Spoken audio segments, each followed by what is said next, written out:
Kebanyakan orang Kristen memahami kematian Kristus itu, ia tinggal kematian Kristus, mati bagi dosa-dosanya dan seterusnya. Tetapi dia sendiri tidak pernah menerima kuasa dan mutu yang termaktub dalam di mana Kristus telah mati baginya. Ada kebanyakan orang Kristen yang tidak pernah sungguh-sungguh mengalami dan rela mengalami bagaimana karena demi Kristus dia menderita. Bagaimana orang Kristen hanya mau menikmati berkat dan akibat yang merupakan janji Tuhan dari penerimaan akan kematian Kristus itu. Mereka hanya membuat Kristus itu menjadi objek di dalam hidup itu. Padahal seharusnya ketika Kristus mati untuk kita, Kristus harusnya menjadi subjek yang menunggu apa yang bisa kita lakukan untuk dia. Untuk hal dia menjadi juru selamat kita yang mati bagi kita, menjadi korban Paskah bagi kita. Nah, bagaimana keadaan orang sekarang menjadi orang Kristen itu adalah di mana mereka hanya bisa mengorbankan orang lain. Dalam bentuk mereka hanya meminta, mereka hanya mendapatkan. Ketika para pendeta berkhotbah tentang pengorbanan Kristus, atau katakanlah pihak gereja berkhotbah mengenai pengorbanan Kristus, apa yang dikorbankan gereja? Atau gereja hanya mengharapkan jemaat itu berkorban untuk Kristus, dengan mana mereka menyokong apa saja yang menjadi kemauan gereja. Nah, oleh sebab itu jemaat menjadi merasa sudah memberikan sesuatu pengorbanan ketika mereka menjadi warga jemaat yang baik, karena mereka telah berjerih payah datang beribadah. Tentu itu positif, tentu itu hal yang baik bagi mereka. Tetapi ketika mereka merasa oleh sebab mereka telah mengeluarkan energinya bagi kepentingan gereja, bagi kepentingan pembangunan, bagi kepentingan makan minum keluarga imam, pendeta dan sebagainya itu, mereka mungkin sudah kelelahan dengan itu. Padahal sebenarnya mereka masih ada tugas di luar gereja itu untuk bersaksi, untuk berbagi dan sebagainya. Tetapi apabila mereka sudah membagi tenaganya semuanya untuk gerejanya, apa yang tersisa untuk bisa lakukan kepada dunia ini di luar dari dunia gereja? Sementara ketika mungkin pendeta-pendeta yang sibuk mengurusi gerejanya, memajukan sinodenya, membangun aset gereja, yang mana aset itu tentu yang mengelolanya adalah para pendeta pejabat gereja. Itulah tugas mereka. Jikalau mereka hanya sibuk di seputar itu, mereka hanya rapat, mereka hanya munas, mereka melakukan KKR, mereka melakukan berbagai pendalaman Alkitab, mereka melakukan doa penyembahan, mereka melaksanakan doa semalaman, mereka melakukan berbagai kegiatan yang ramai dengan kegiatan gereja. Adakah di sana salib Kristus yang mereka tanggung? Saya kira salib Kristus adalah bagaimana kita menyatu dengan watak Kristus itu. Bagaimana kita harus menyatu dengan kekuatan yang ada pada praktek di mana Yesus berkorban bagi dunia ini. Inilah yang harus kita sadari sebagai hamba-hamba Tuhan dan jemaat, bahwa penderitaan bersama Kristus itu adalah penderitaan bagi keselamatan orang lain. Dan kita meneruskan tugas Kristus itu untuk membawa berita dan memperkenalkan Kristus dan karakternya itu dan perbuatan pekerjaannya itu. Kita bagi, setelah kita terima, kita teruskan kepada dunia ini. Jadi menerima Kristus sebagai Tuhan dan Juru Selamat kita bukanlah sebatas kita menjadi orang Kristen, lalu kita berdoa kepadanya, lalu kita meminta apa yang kita perlukan, lalu kita berharap semua orang menjadi baik kepada kita. Tetapi yang harusnya kita lakukan adalah kita sibuk memberitakan Kristus sampai kita berkorban dan bahkan berkonsekuensi.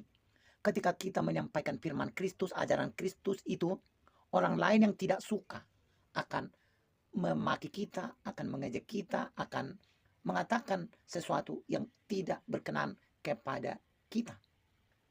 Oleh karena kita memang diuntukkan menderita oleh karena kebenaran, menderita oleh karena salib, menderita oleh karena kita mengagungkan kebenaran itu. Kita menikmati penderitaan itu demi kita tidak terbuang dari ketatnya kita tinggal di dalam kebenaran itu. Saudara-saudara, maka saya ingin lebih menyoroti bagaimana gereja menabur tentang salib Kristus itu. Bagaimana para pendeta menabur tentang salib Kristus itu. Apakah ada pendeta yang mengabaikan gajinya dan dia membagikannya kepada jemaat yang lebih serius membutuhkan. Semisal, jikalau ada jemaat yang sakit harus operasi yang tingkat kesulitannya dalam bentuk materi sangat dibutuhkan. Siapakah yang sudah bisa menderita? Kita menjadi tidak makan untuk satu kepentingan orang lain bisa hidup. Kita mungkin bisa berhemat untuk satu kepentingan bahwa orang lain minimal yang tidak makan menjadi makan. Nah, jadi salib Kristus itu mengangkat manusia dari minus itu dan terangkat kepada alam yang positif. Dan ketika kita mau turun menjadi rendah, menjadi kehilangan kebanggaan kita, menjadi kehilangan harga diri kita, demi satu tujuan, supaya Kristus ditampilkan dan disaksikan oleh banyak orang melalui keputusan, melalui tindakan, melalui praktek kerja, melalui inovasi-inovasi perbaikan yang kita lakukan di dalam membangun kerajaan Tuhan pada posisi di mana kita ada. Saya pernah diundang oleh seorang rekan pendeta untuk melayani di sidang jemaatnya.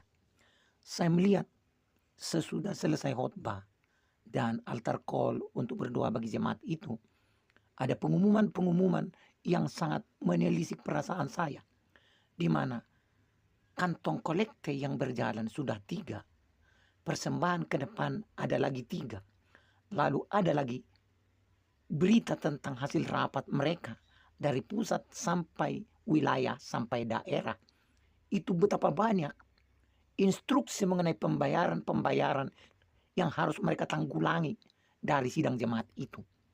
Lalu saya melihat jemaat itu seperti merasakan sesuatu yang menjenuhkan, mendengarkan berita-berita tentang hasil rapat, hasil sidang atas nama sinode, atas nama pengurus pusat, atas nama pengurus daerah, pengurus wilayah, dan sebagainya itu. Betapa semua yang bertambah dari program-program mereka adalah program yang semata-mata hanya bisa diselesaikan dengan adanya uang. Akan tetapi uang yang dibicarakan itu, saya melihatnya tidak terkait dengan misi penginjilan, misi bagaimana gereja melebarkan pengajaran yang semakin murni sesuai dengan Alkitab.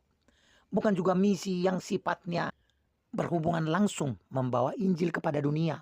Program membantu jemaat-jemaat yang menderita oleh karena miskin di pelosok-pelosok, membantu jemaat yang mengalami musibah, membantu jemaat yang mungkin tidak sanggup membayar biaya berobat oleh karena kondisi penyakit serius yang menimpa mereka dan sebagainya. Tetapi lebih sebagai pembangunan yang menampakkan keinginan pada tren-tren duniawi berupa nama besar sinode, pembangunan gedung-gedung mewah, merenovasi kantor-kantor pusat yang urgensinya sangat kerdil dibandingkan dengan kepentingan langsung para jemaat, tetapi hanya lebih cenderung kepada kepentingan-kepentingan sinode yang memang beririsan dengan kebahagiaan dan kesuksesan para pengurus itu. Salib Kristus tidak mengajarkan kita untuk soal kebahagiaan yang sifatnya untuk daging. Salib Kristus tidak mengajarkan kepada kita bagaimana kita mengungguli orang lain dari soal materi, kehormatan, dan sebagainya. Tetapi salib Kristus membuat kita sanggup menikmati kehinaan dan Kristus dipermuliakan. Kita berkenan kepada Tuhan. Akan tetapi jangan lupa, mereka yang mati bersama-sama dengan Kristus akan hidup bersama-sama dengan Kristus. Mereka yang menderita dan yang menjadi hina oleh karena Kristus, mereka akan dimuliakan pada waktunya bersama-sama dengan Kristus. Nah sekarang, apa alasan kita menjadi orang Kristen? Apa alasan kita melayani? Apa alasan kita membangun gereja? Apa alasan kita membuat program-program apapun yang namanya pelayanan? Adakah kita memang bertujuan seperti bagaimana Allah memprogram kemuliaan bagi kita, bukan di dunia ini, melainkan pada kehidupan yang kekal. Bapak ibu saudara sekalian, hamba-hamba Tuhan sekalian, saudara-saudara saya, sahabat-sahabat saya sekalian, kapan Kristus terhormat di dunia ini? Sementara gereja mau memuliakan dirinya sendiri. Kapan Kristus akan disembah oleh orang yang belum mengenalnya? ketika mereka tidak ada kekaguman terhadap pengikut-pengikut Kristus yang menderita dengan tulus hati bagi Injil itu. Apa yang kita lakukan? Mungkin ada pelayanan yang membutuhkan sponsor-sponsor. Mungkin ada pelayanan yang lebih suka membutuhkan jemaat-jemaat, simpatisan-simpatisan dari orang-orang yang memiliki uang. Padahal sesungguhnya pelayan Kristus itu sanggup menikmati kebahagiaan ketika dia kehilangan sesuatu, bahkan yang berharga. Saudara-saudara, bagaimana kalau Kristus memeriksa? Adakah salib di otak kita dan di pikiran kita? Adakah salib di dalam tangan kita ini? Adakah salib di dalam perhitungan-perhitungan uang kita? Adakah salib di dalam energi yang kita lakukan itu? Atau kita hanya mengeluarkan tenaga kita, kepandaian kita dan sebagainya untuk meraup berkat Tuhan sebanyak-banyaknya untuk diri kita sendiri? Tetapi sesungguhnya salib adalah bagaimana jika mungkin kita membagi sebanyak-banyaknya demi menampilkan salib Kristus yang agung itu